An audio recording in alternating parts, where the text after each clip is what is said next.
know of any other way for it to be rectified in any other way than to have somebody else, like the judge, figure it out.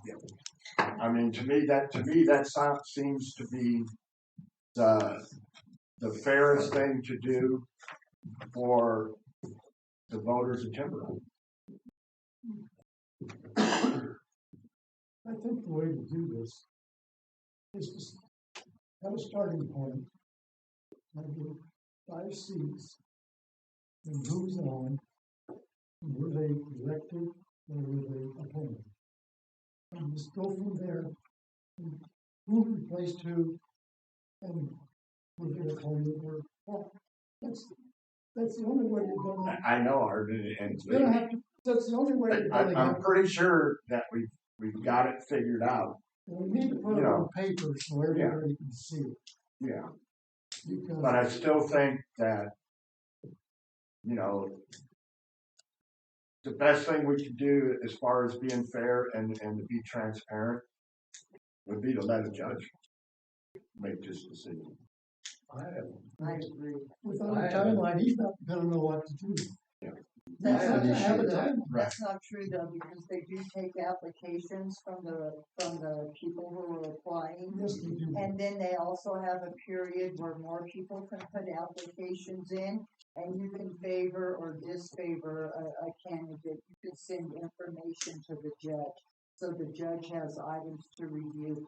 Plus, since the 2 applications we have now are both past board members and past workers, I'm sure that the judge would want to interview somebody in the organization to not just make a willy-nilly appointment, but to see what facts and what's there. So I think that is just wonderful to let somebody else. We've done it 14 times, you guys. 14? Yeah. We're looking for 14. Apparently you got less stuff on it.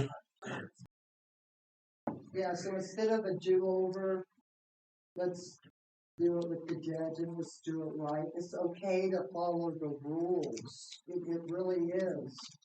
It'll save us from going back and doing it again. So what do you want to do, Spanky? How do we handle this? We got one more person. Well, no faster than you're saying you're getting a response from the judge or the county or the AG. None of this will happen before the next election, will it? The next election in November. This is already July. You only got 3-4 months. Yeah, I couldn't tell you what their time frame would be on it. That's well. And when did you send your letter in? Well, that's. I can tell you what that. I can tell you what kind of a response you'll get out of the AG. It'll be about next year. Right, that's what I mean. The next election. They don't hurry. The AG don't. Right. I don't think you should appoint anybody either, but I don't think you'll have a good person until the next election. And that's okay. I'm pretty sure that for this upcoming election, anybody that's going to be planning on running in the next election to be a candidate, they have to register with the county clerk like next month. Yeah. So I mean that time frame doesn't. I mean that process doesn't stop. It's going to be ongoing. So, irregardless, come November, we're going to have open seats and people elected. So the people you appointed at the next election, they're no longer in, unless they run. Yes, correct. Thank you. Yes, sir. If the judge hasn't responded at all up to now, what kind of due diligences are they going to do in researching the candidates? Well, I don't. The judge hasn't been approached at this point. Well, but I mean, we have that 30-day clock that we have to appoint somebody. We still have like a week, a little over a week on that 30-day clock.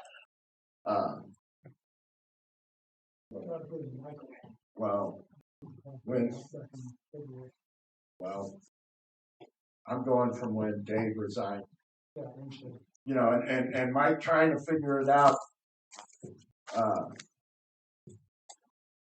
going retroactive and that, I don't know what's gonna happen with that. Well, and it wasn't Dave's responsibility to let him know that he expired, right? And the board should have. He's the He chairman. was the chairman. Spanky, can I ask a question? Yeah, Mike. Has the board approached Samantha with Rhodey on this issue? I mean, that could be maybe an easier place to ask the question. She's very well versed in Open Meeting Act. I know the lawyers are a sensitive subject with the money, but we really need to make sure we're doing the right thing here. So. You got government employees that are up on it too. Yeah, there's been a lot of talk, Mike, with the county clerk on this. She's supposed to be the one in charge of elections and everything. You're right, so, she is. That's really, I think, where we got messed up. I believe was at the election last year. We should have had 4 open seats then. I actually did approach the clerk with 4 open seats then. We only had 3 people running. So that we had a vacancy the day of the election. So that's where a lot of the confusion started, is right then and there. We should have had actually 4 people running on the ballot last November. Right. We only had 3 because only 3 people. There were no applications for candidacies for the. Yeah, we only had 3 candidates for 4 open seats. I see. Tony. So I just want to pass one other little piece of information to you, because it sounds like everybody's in favor of trying to get it all sorted out. But there was another problem with that January 9th meeting. Your bylaws say that the new board members will be sworn in, and then the first order of business is to elect new officers. And you need to check your minutes because you didn't do it.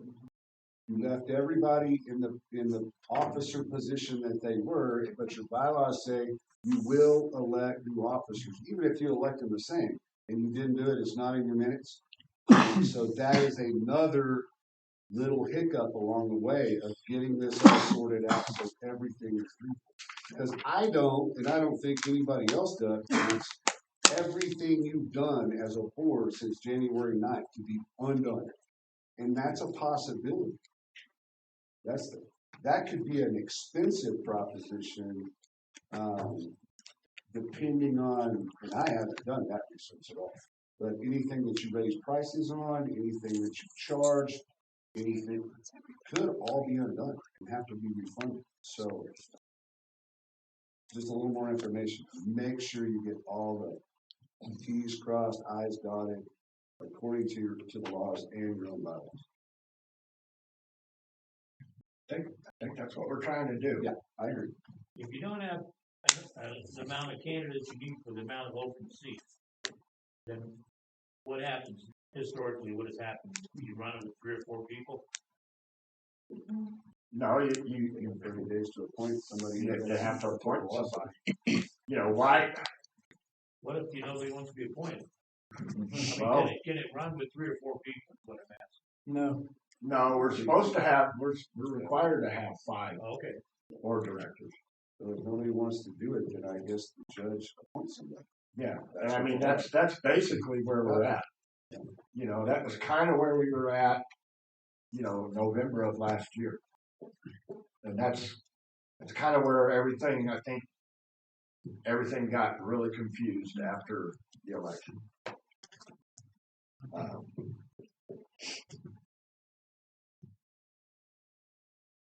So have you always had 5 candidates elected, or have you appointed people a lot? I haven't been here very. There's always an election. The board I know members that. are always elected. But then they resign and you get an appointment, which usually stays till the next election. And usually they run or something. We just had such a turnover. It's like dazzles me. We had appointees resigning and getting more appointees, and they resign and get more appointees. Yeah, and I mean, and every time it happens, especially when it happens like 15 times in 2 years. Yeah, absolutely. Totally agree. I mean, And it's we just, had one pass away, I mean, there's nothing any of us can do about that, but, it has been a whirlwind for us. Yes, it would have, and I don't like that. I don't think that's really fair to the residents. It doesn't show stability, in my opinion. I don't see stability. So what are we gonna do? Can we just scratch that off the agenda? And Dr. Robin, maybe we could even do a special election or something. Maybe she'll run that way. And I don't know how you get to talk to her, or I talked to her. good grief, yeah. She says, you really don't want to do this. You're going to have to pay for the whole election. I know we checked into that one, so and it wasn't that costly. I was told everybody thought it was like $1 million. No, it's not. No, it was, I don't want to say trivial, but it was affordable. Yeah, it's affordable. They want you to so hard, Tony. Just thinking here, Dave resigned 1 week ago today, correct? no, July 9th. Was it 2 weeks ago? Yeah, July 9th. Okay, So we still have a little bit of time. right, that's what I was just trying to figure out in my head. So you have a little bit of time, maybe you should table this, try to get the answer, or a better answer, and then you'll know whether, hopefully, you should put it on, and you're gonna call a special meeting to do it. And do it right, according, and it may take some, if not all, the board members to try to go to this court and try to, district court and try to, get an answer. I don't know, but gosh, I hate to see you do it wrong and then it's even worse. Yeah, I mean, put them in there and then but either one of them, I don't have any problems with either one of them. I don't want to compound our You issue. don't want to come down, yes, I agree. That would be my recommendation.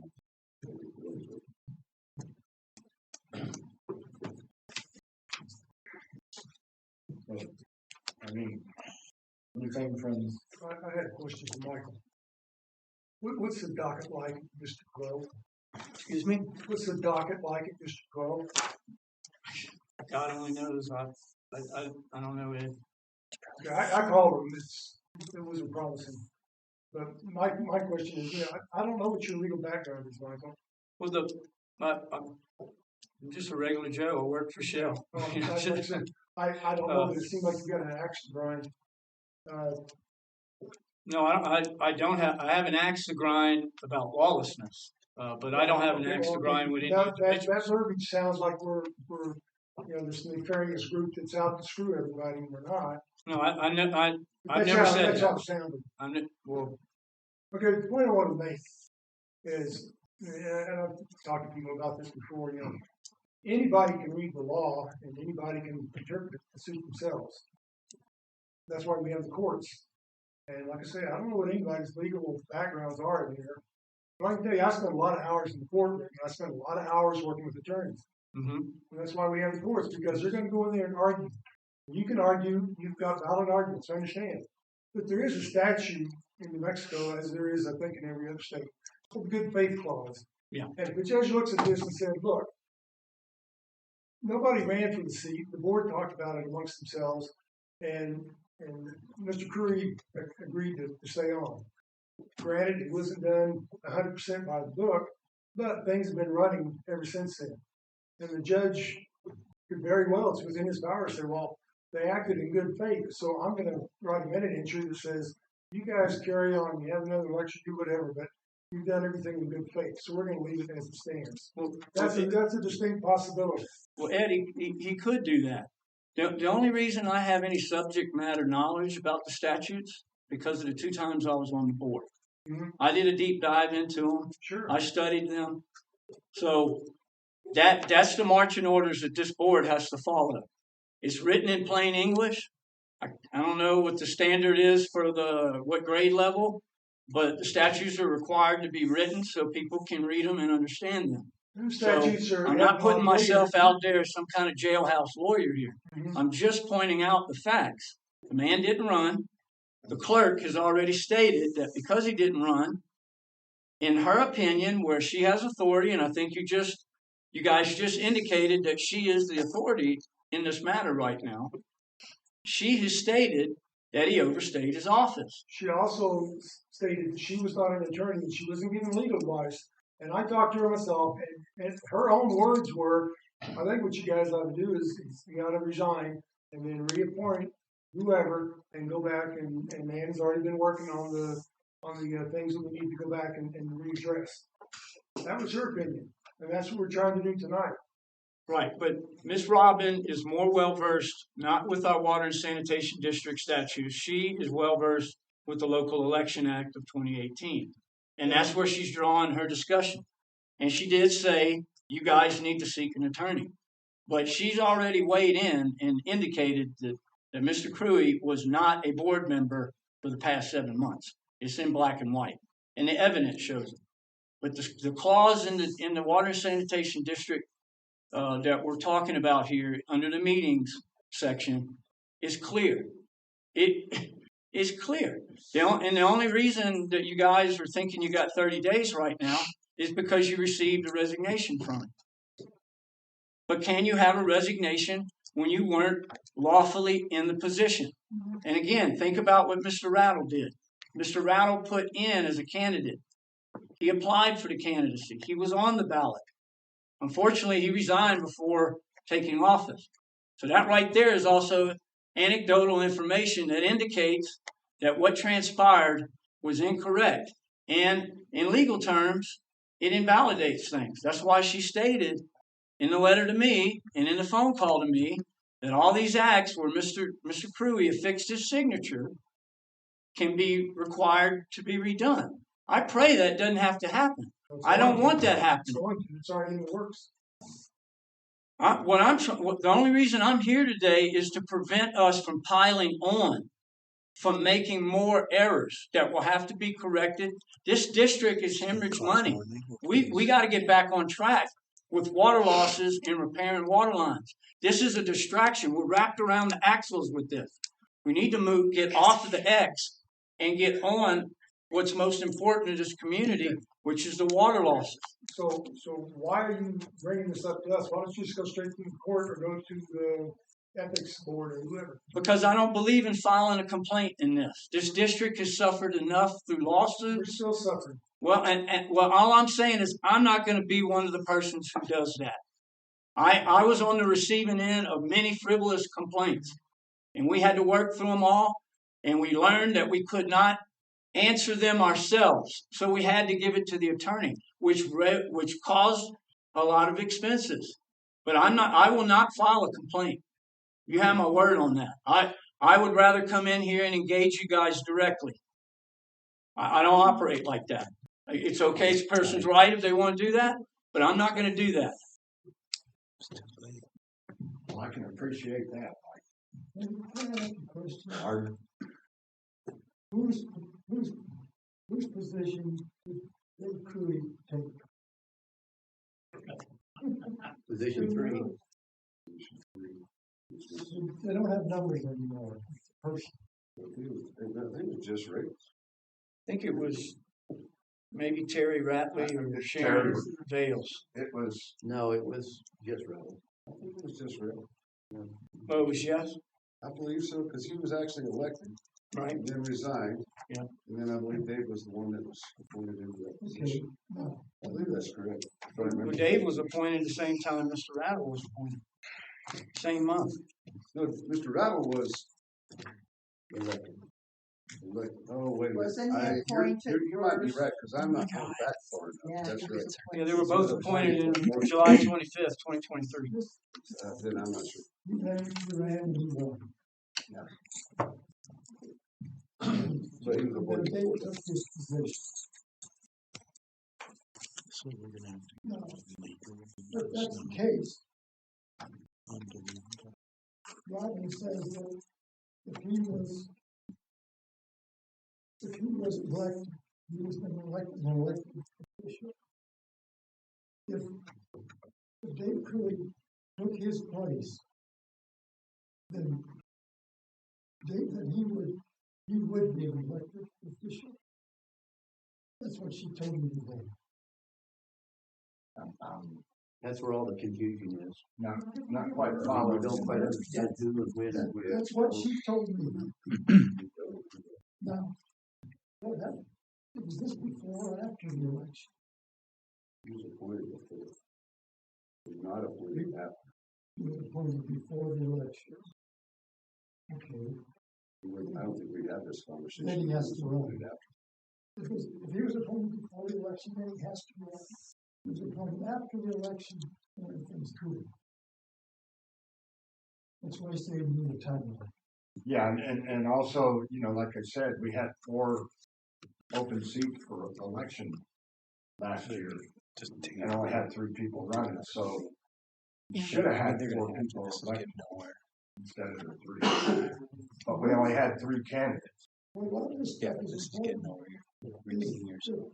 New version of why it says district. Well, we also have a new version of the Election Act too. Well, I'm worried about what it says that you need 3 people who are elected officials, because if you're an appointed person, you cannot vote on anything that has to do with taxing or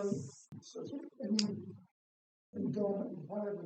But yeah, Taxation or and assessment. that's new. That's new in the last version that I've seen. And we gotta be careful about that. We have enough people who are elected. But she also said that if someone who was elected and then they resigned and someone was put in their position, they are considered elected. I wanna see that in writing. Well, ask her that. I have been trying to get a hold of her, I have emails into her, phone calls. She's been on vacation the last week. Okay, I'll let her slide. She just came back today. Okay. Yes, I've gone over the statutes too, and there's been quite a few changes, like especially since 2018 and some more recent. It looks totally different. Like for instance, this board could have 3 elected members and then appoint two members without, just be 3 elected, 2 appointed. And the appointed don't even have to live within the district. but the Election Act says that they do. But the district, anyway. So, I mean, Jesse, I get where you're going, and New Mexico's real bad about having statutes that conflict with each other. Yeah, I'm just saying So it's like, okay, well, which statute do you go by? I'm just saying everybody should probably read over these darn things again, because they look nothing at all like we were formed underneath the 1976 version of the statutes, and now they look totally different. I mean, I remember reading the originals. We were able to. You guys could charge a sales tax within the district, but that's gone.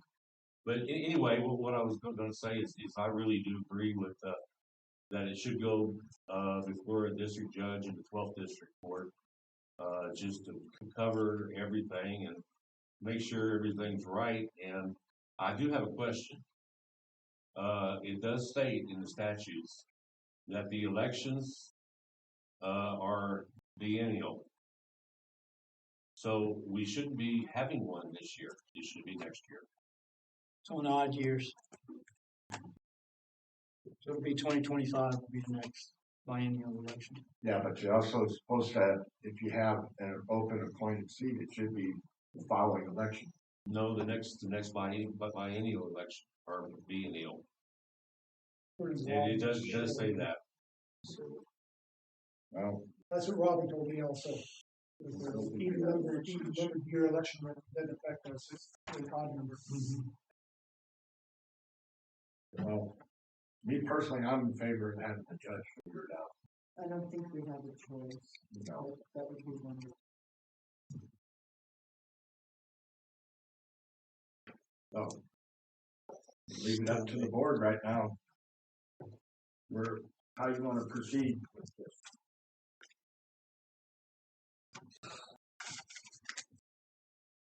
Can we table it until we get information from the county clerk more information? In 2 weeks. I mean, she just got back from vacation, she's gonna be busy.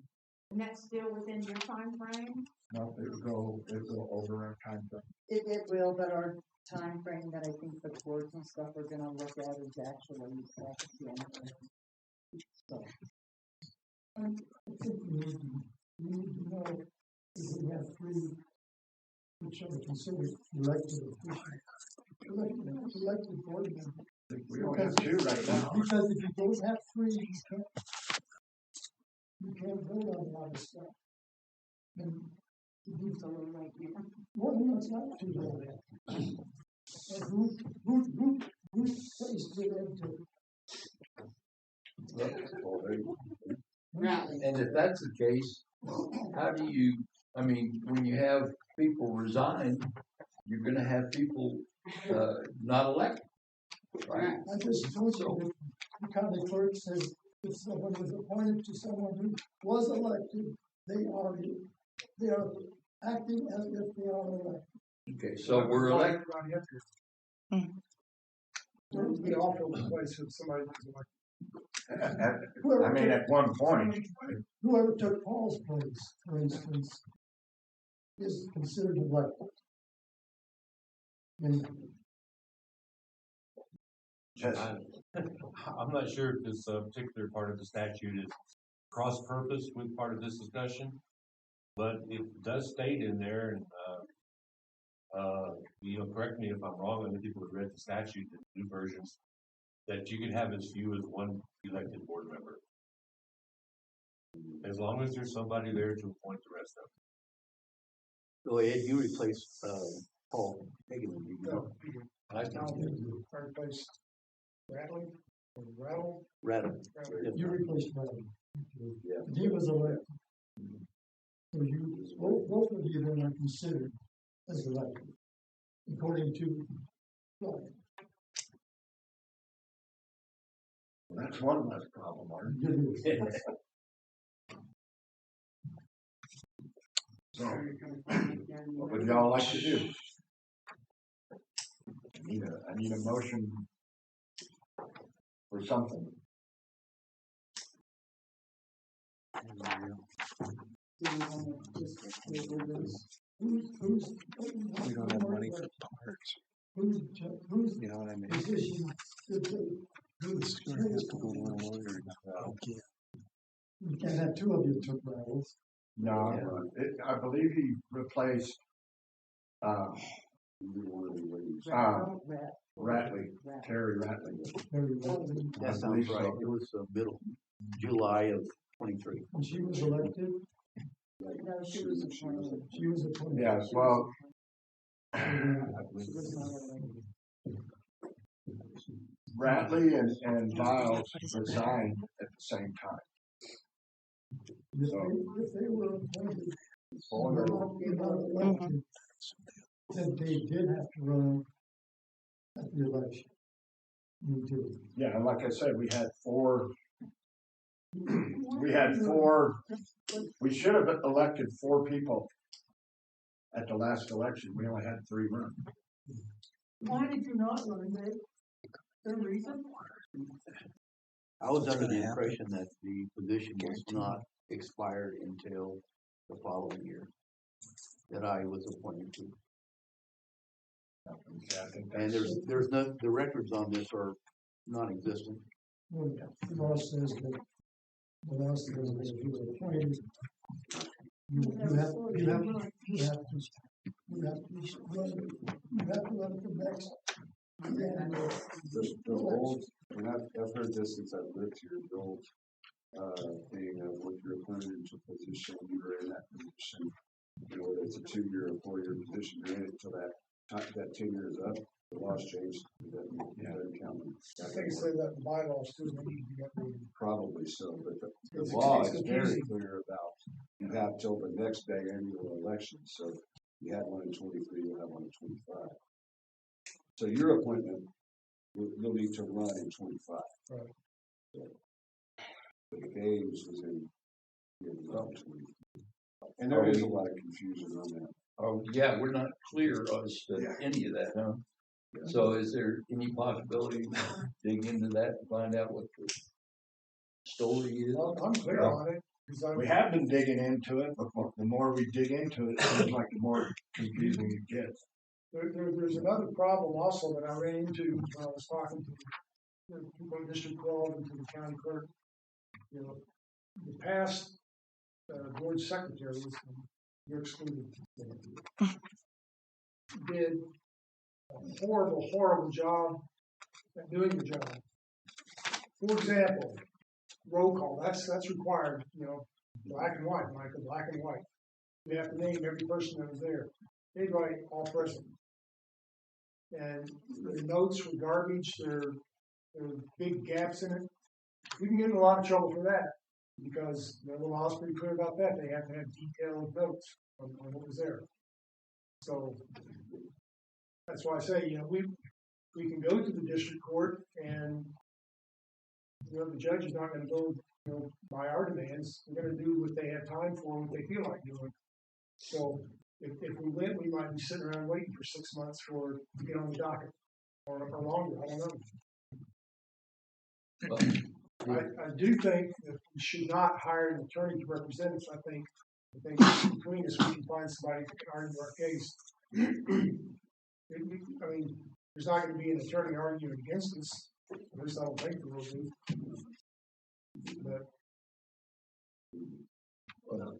But do we know for sure whether Dave was appointed before or after the election? Do we know that for a fact?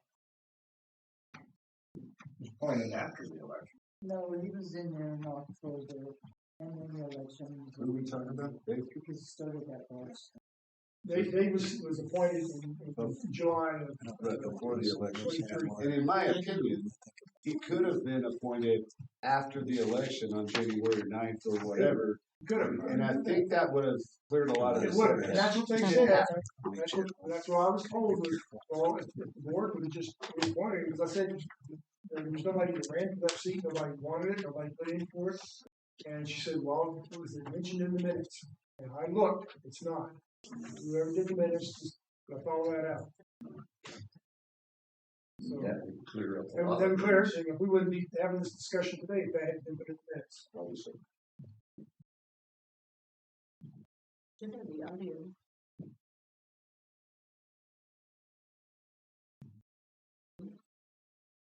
I wasn't here, I don't know.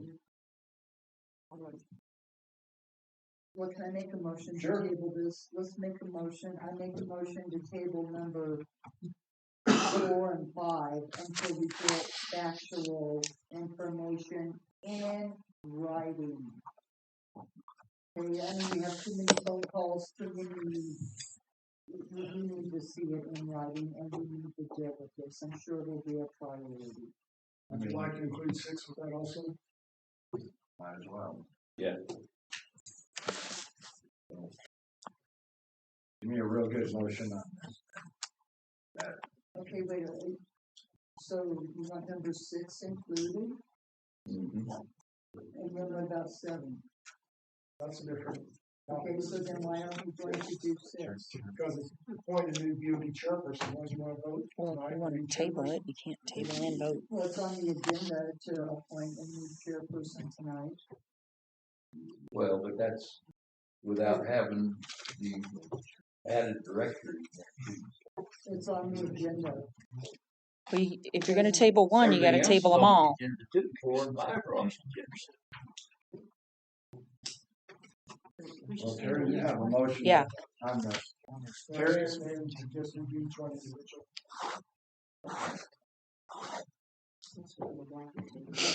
do them individually. The motions for. Yeah. Number 4, I make a motion that we table this. That we table this until we get written factual information. And we can review it at the next board meeting or a special meeting if we get information before. Okay, do I have a second? Second. All those in favor? Yes, No, Okay, the ayes have it now. So do you. Pardon me?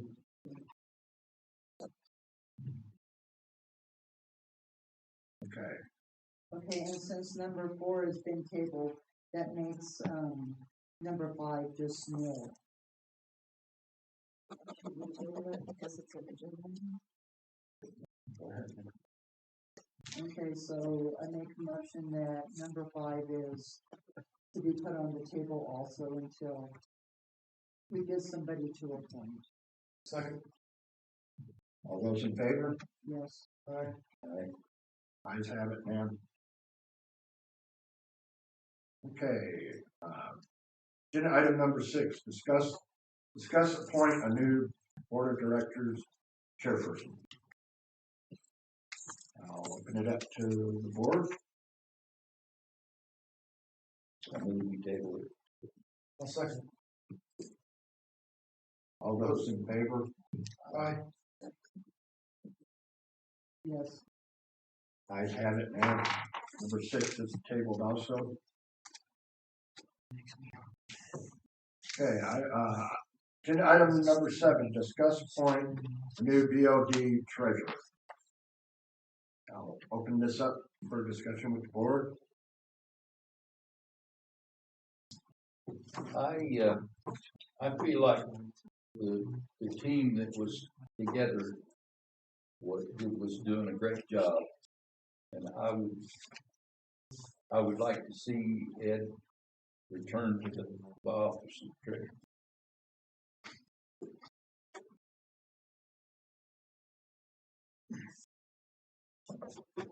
I would consider that, but not at this time. I know that we have an opening for admin position, and I would like to make a proposal to the board at the next meeting before I accept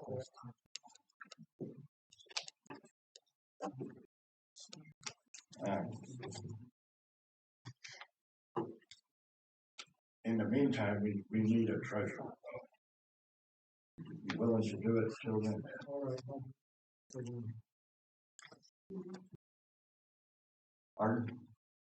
You might want to consider changing the bylaws so that you don't have to be on the board to be treasurer. Because the water sanitation district does not have to be treasurer.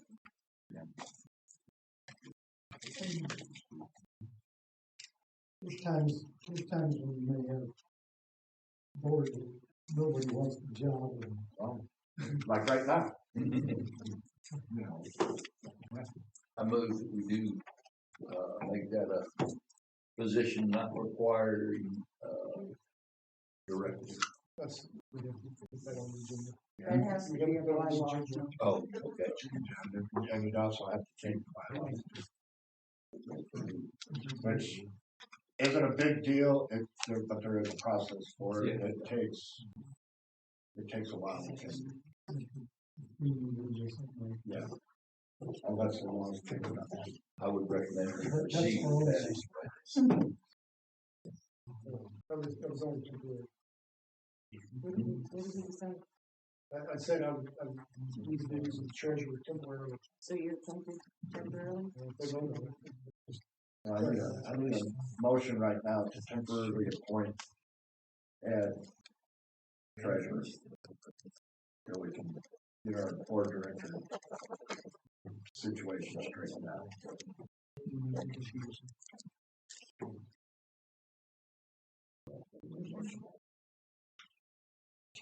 We have a motion. I need a motion. Oh, okay. So move. Does that work? Okay, all those in favor of Mr. Hardesty as treasurer for the time being? Aye. All those opposed? No, Okay, I have it, man.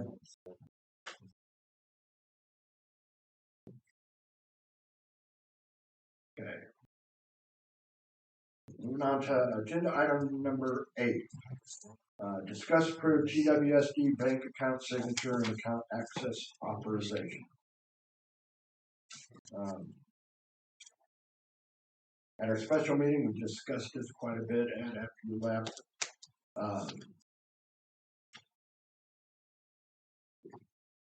guess we could go. Alan, do you want to bring anything up on this? Terry? No, I don't. Well, what is this? Are we asking to approve certain people for the? Yep. Okay. Right now, as far as I know, right now, we only have 2 people authorized to sign checks. And who's that?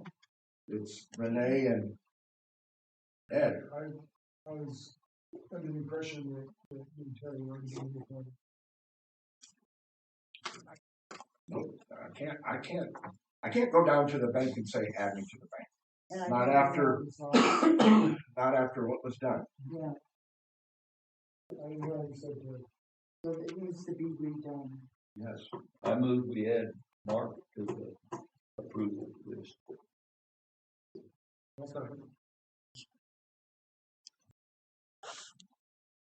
All those in favor? Aye. Wait, but just adding one signature? Don't we usually have the whole board on Yes. banking? Yeah, it was, so It okay. was, I don't. This is the discussion that we had at the special meeting last week. And I know some of you were here last week. For as long as I've been on the board, since February of 22, it was board directors that had the authority to sign the check. That was changed recently. This is something, that was the reason we had the call the special meeting last week, was to have the transparency on this.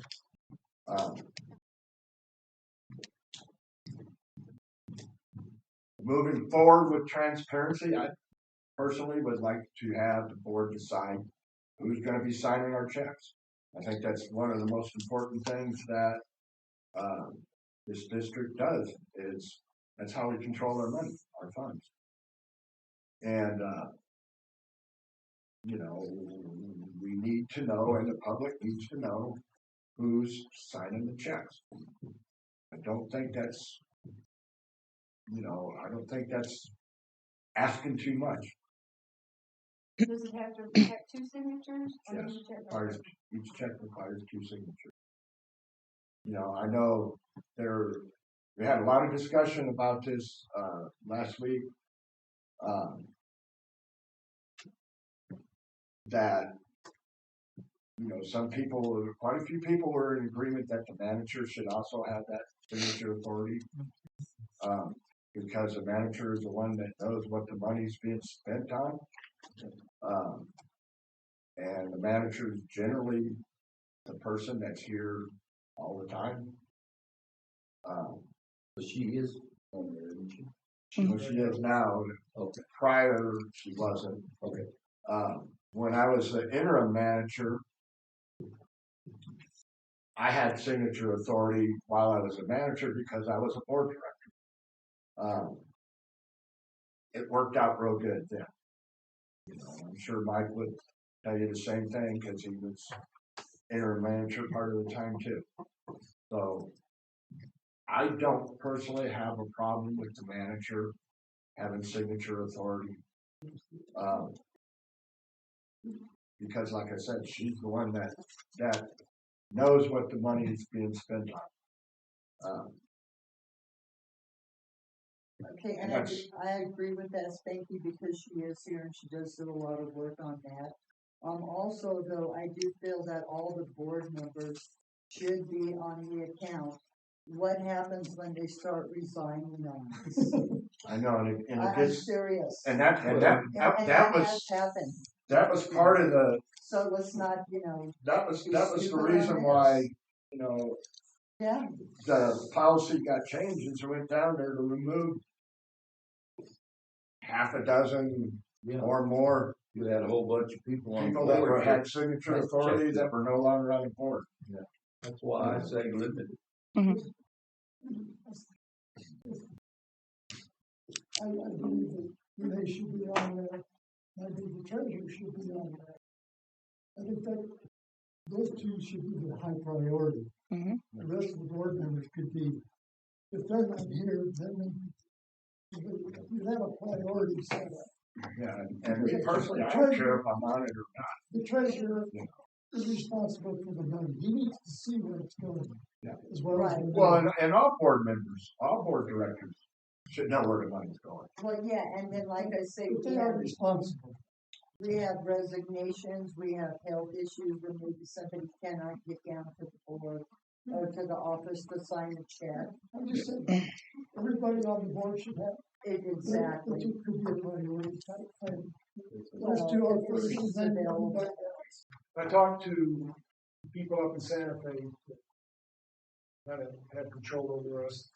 We told them what our situation was, and they agreed that it should be general manager, the treasurer, and then the order of succession, on down the line. If the treasurer's not available, then the chairman of the board. If he's not available, or the treasurer's not available, then it's the vice chair. And go on down. Said, you don't have to go all the way to the bottom of the list, but if you have to have more than two people authorized, well, then set up a chain of priority of who has first authority on it. So that's something we can discuss also. That makes sense. The problem we had as treasurer, I was finding out that there was checks being signed and money going out, money being transferred around that I had no clue was going on. And the things have changed since then. So I don't want to see it go back the way it was, where we've got somebody that's taking it upon themselves to move the money around and write checks and getting somebody else to sign it, but no question. That was why we did what we did. It wasn't to exclude anybody, but to put the names back on it isn't a problem. We put our names on it. You guys did it yesterday also. It's not going to take an act of Congress to get done. Just to drive down to the lake. Yes, Justin. Oh, well, I'll go wait till you finish talking. I'm done. Michael's waiting to talk again too. So. Oh, I believe, prior boards and everything, all the board members should be on the signature card. But there is one deal where the treasurer has to be the second signature on any transfer. Yeah, it's still that way. Yeah, it's only the treasurer. There's no, step down.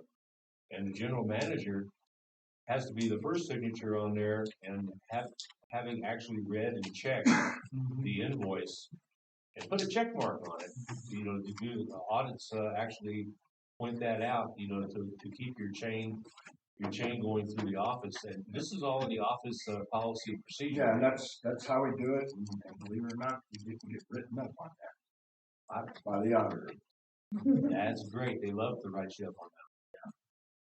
But no, we've got that process pretty well dialed in. As far as with the invoices or a purchase requisition invoice, and then the whole payment process, check process. Well, there is one last thing before I shut up. The board at any time can change the office policy and procedure manual. The board probably needs to take a look at that because you can't make that manual work anymore. You don't have the population in the office to make the procedures work. They're obsolete now. So you might want to look at it, or they might check you on it next time. Noted. I'll do that. Mike? Jesse answered it about the sign off, the two person where the treasurer has to sign. Okay, well, the agenda item is discuss approve TWSD bank account signature and account access authorization. I believe that has been discussed. Is there a result on it? Well, we had There's a motion on the table. I have a motion on the table. I don't know if it was second. Okay. I have Alan made the motion and Ed second. And the motion is exactly as it's written. Move that we add Add, to the approval list. add one. Mark is going in the second. So it'd be, you're saying that Ed and I would be the only ones signing checks. That was. And Well, Renee. No. And Renee. And that, yeah. What are y'all gonna do if Ed and I are gone? Or if Ed and I decide to have a heart attack at the same time? Or resign. How long did it take to get somebody else on? Doesn't matter going to the bank. Yeah, but it could be it can be a major hassle, especially if it happens, you got an issue that happens on payday. And for some reason, Everybody's out of town. Well, we can't do we just direct said, deposit. we just said that Ed had to be the second signature, right? Yeah, but I mean, I'm just saying, what if? Well, if Ed has to be the second signature, that means the one of you two is the other one. And that's, Okay. So who's gonna be on this? Let's just dial this in so we can get a nice clean motion is what I would rather have. okay. Let us have a nice clean motion. I move that Renee Hamilton, you, and Ed Hardesty are signature. Provided Ed's gonna keep being the treasurer forever then. Well, okay, no, I'll take Ed off there and say the treasurer.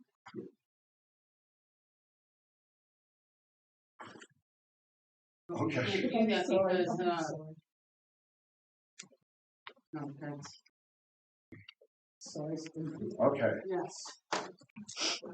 So we have a motion that Renee, myself, and Ed Hardesty are The treasurer. treasurer. Well, treasurer is not a name. Does it have to be a name?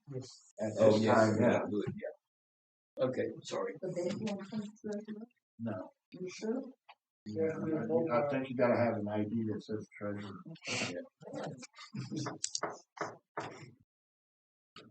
okay, that's the motion by Alan. I'll still second. Okay, all those in favor? Aye.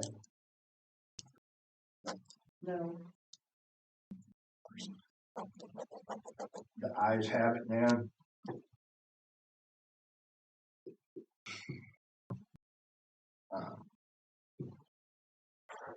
Motion is approved, man. Okay. Moving on to our last agenda item, number 9. Discuss approve application for grant funding for New Mexico Water Trust. For I believe it's actually Water Trust Fund, but sort. And then you want to, I guess. I can reread it, or I can just state the points.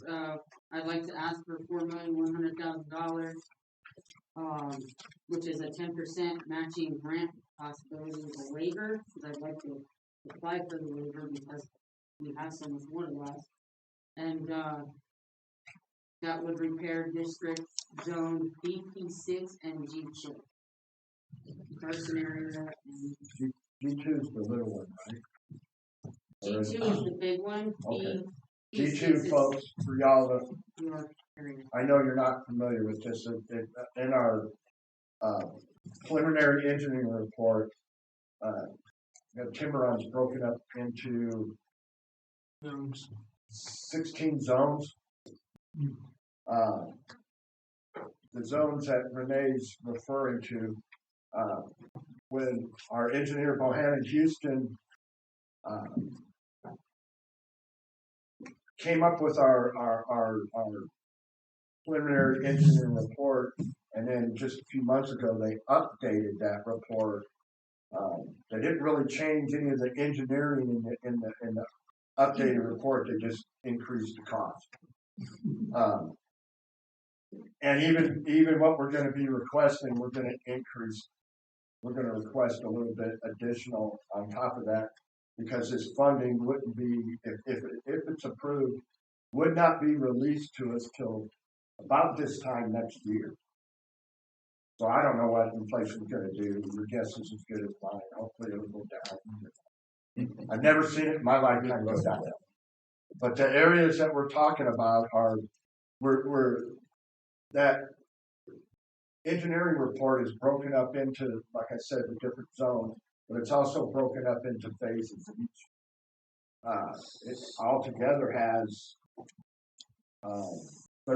13 phases, 13 or 14 phases. We're actually working in phase 1 right now, which includes well number 2 and tank 3's replacement. We're already working in that phase, so what we're actually going to start, what this application will be for funding for our phase 2, which would be to replace water lines and the associated equipment in these 2 areas. The one area is just back up in here, which is, it's actually, Should I go with the map? yeah, if you want to, it'd be a lot easier to explain to you. The other area is the big area. It's the mostly the northwest area of Timberon. And I know Arden, you're familiar with it. Jesse, you probably are. Mike, you're familiar. That's an area that gives us a crap load of problems. We're talking about like up in Coronado, Cibola, Bermuda, all in that area.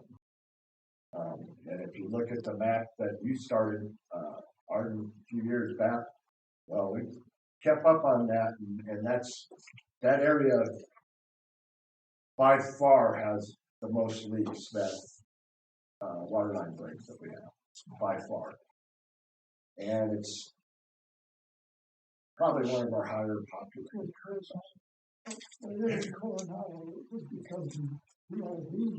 Yeah, but I mean, that whole area though up in there, and I'm just trying to throw out some streets.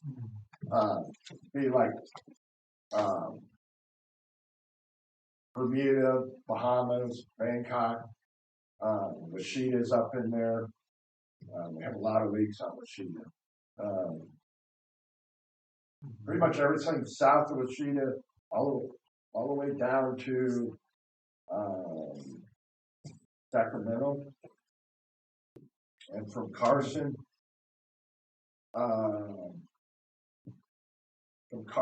east to pretty much Sacramento. So it's that whole northeast corner. There's one little area that's not actually part of that zone, but we're throwing that in there, and that's up in Coronado and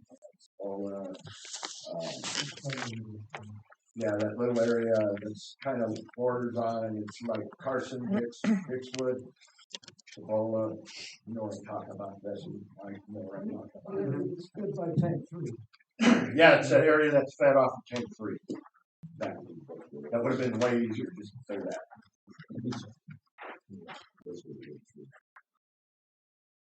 So, you know, from the city, right? And you're not gonna be able to see, you see what's over here. Coleridge, Spencer, everything up in here. It's kind of like the area that's like back behind the last year. Or that's BP6. G2 is this purple area here, where we're having all the major issues. Yeah. So. The bottom part of that is having issues because it's sanitation. Yeah. There should have been a PRD. The request that we're going to be, or the application that we're going to be putting in is going to include engineering and construction. And like I said, we have the preliminary engineering done. It's been done. For, 120, 150 US. and that'll include water lines, any kind of air relief valves, gate valves, zone valves. Are we going with all, black pipe? We're going with all HVP, absolutely. Yeah. What about your service lines? And yeah, it would have to be, it's going to include having to transfer over service lines. More than likely, Jesse, when you're putting in pipe like that, you're going to be putting in new service lines. You're going to cut them anyhow, so you might as well just put them in. Probably got to keep people in water what you're doing. Well, yeah, and that's the problem of the construction company. Yeah, Hopefully, yeah. Yeah, but once it's done, we're not gonna be without water for days on end. Tony. Well, I think I'd be negligent in my job if I didn't ask. As that project goes forward, if it goes forward, is there any possibility of putting fire hydrants in 6-inch board? Yeah, it also includes throwing some hydrants in there. And I believe in that. It is a 6-inch hydrant, right? Yeah, in that area. It doesn't do us any good to put them on less than that. That's why. The big area that we're talking about, I believe, that's like actually the only area in Timberon where we actually have two really good fire hydrants in it. Yeah, we've got two pretty good fire hydrants. Well, not counting this one here. Yeah, don't count this. Yeah, we got two pretty good ones up in there. The problem in that area is that the distance between them. Yeah, they're a ways apart, and they're a ways apart from the structures. Yeah, and one's down on Dixwood, the other one's up by Tank 2, isn't it? It's pretty close. The other one is right in front of the substation. Yeah, so you're talking. Both of them are on the south end, southwest corner of Timberon. It ain't gonna do you much good if you got a fire over there on Washita and Riker. To go straight to the ISO specs, they require to get 100% qualification. They require no more than 2,000 feet of hose to reach any structure. And so basically, if you put them 4,000 feet apart, it's 2,001 and 2,000 foot to the other one. That's how you can do it. I put a plan together several years ago. I think Michael was on the board then. You do the water advisory. You have to do it as well. And I put a plan together, and I can pull that out if we get to that point. And there's some places it doesn't make sense right now to put hydrants because there's not enough housing there to make it. Yeah, but the conglomerated areas. But for your the highest priority. For your water wildfire, yeah, totally. Sure. I mean, if you're putting in new pipes, you might as well put in. I agree 100%. It's a lot of hydrants if you put it all in, and I know they're expensive. And one of the drawbacks to do them now instead of having to do them, put them in ourselves 10 years from now. One of the drawbacks of the whole thing is that state law prevents firefighters that fund my department from putting any fire hydrants on municipal water system. I'm not allowed to do it. I can't spend it out. Yeah. But anyway, it's just a weird part of the law. That's where we're at in this grant application process.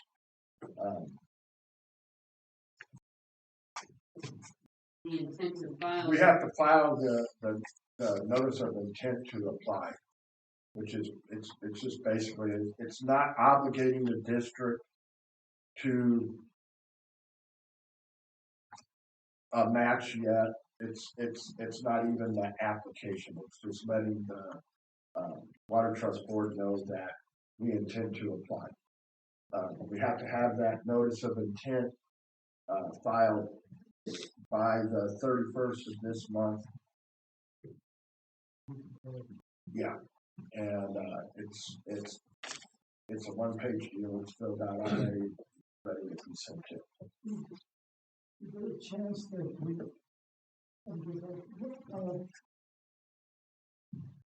be nice to know with confidence that we're going to don't have to do this 10% now. Well, that's, There's, We're ready to extract from them. the ones that decide that is the board, the water trust board themselves. Can we know that before we? They have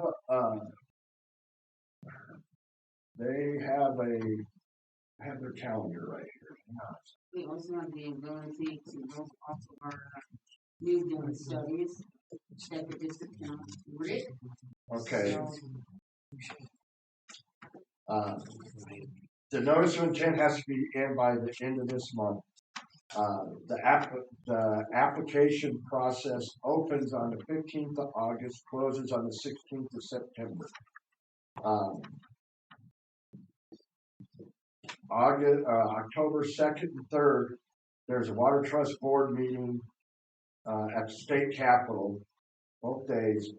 And at that board meeting, they will, the district will have somebody up there at the state capitol to do a presentation for this grant application.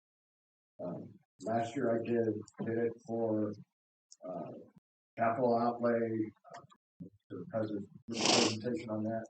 I also did one on the Colonius last year.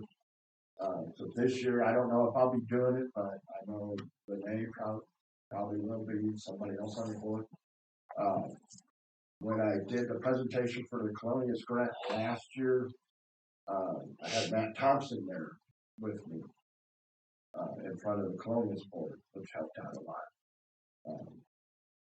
And I was pretty green at that time. I'm a lot better at doing the presentation now. So I don't have a problem with that, but somebody will be in October. And that's when, shortly after that is when they do their awards. So anyway, about this time next year is when the funds would be released. The nice thing about the water trust fund is they have a lot more funding than Colonius for us. A lot more, like 3-4 times as much funding. And it's the vast majority of it is for water projects like ours. That's what the water board funding is for. Personally, I don't see too much of a problem why they wouldn't afford it. Whether or not we can get out of that 10% match, That's the part we told us. I mean, that's totally up to their board. And they have some requirements that they require to for you to qualify for dropping that match. I don't know if you have to meet all those requirements. I know we meet some of them, about half of them.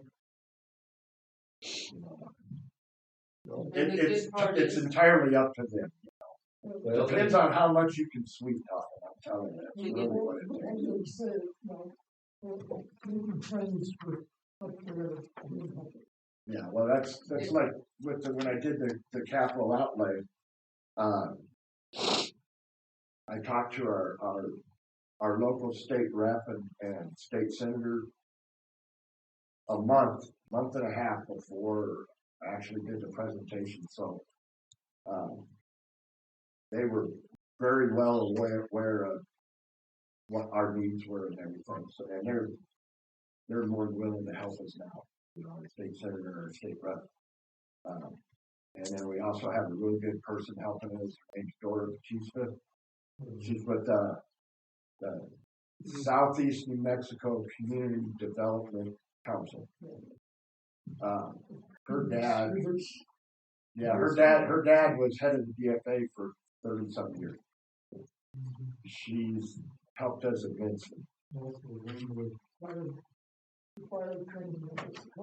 Yeah. So she's really good, a real good person. She's a real good advocate for it.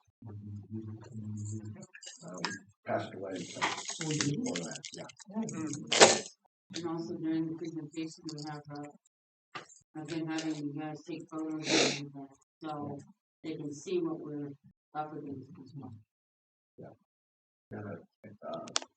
want to compliment Renee on that because she's got a pretty good file of photos collected so far. I mean, you got a leak or two a day that you're fixing. It doesn't take long to compile them pretty good. They can see the dates that it's happening, so they can see we're on breaks every other day, if not every day. Hey, Renee, did you see the PRC meeting? Did you watch that a couple of weeks ago? They said nothing but nice things, didn't they, Spanky, about our crew and how we actually exceeded their expectations. They didn't think, they didn't think we could do it, so I was like so happy. They were very positive, so, and that's just been a turnaround since. That's great. And things, but wonderful job. I like hearing the PRC and people say, wow, Timberon met and succeeded. They're doing something right for us. Yeah, it was That's really good. great. So Great. just tell the guys thank you. I know you don't say that. Absolutely. It's We're just. gonna make a motion to. I want to make a motion that Okay. we file motion intent to apply. I'll second it. For 4.1. All those in favor? Aye. All right, motion carries now. We have no old business. Any director remarks? Thank you guys. Everything was gonna be great.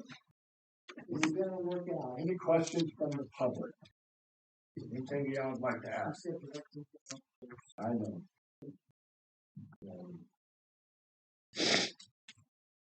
Okay, yeah. I make a motion to adjourn. Second. Second. All those in favor? Aye. Thank you Carries. guys. So, now come down.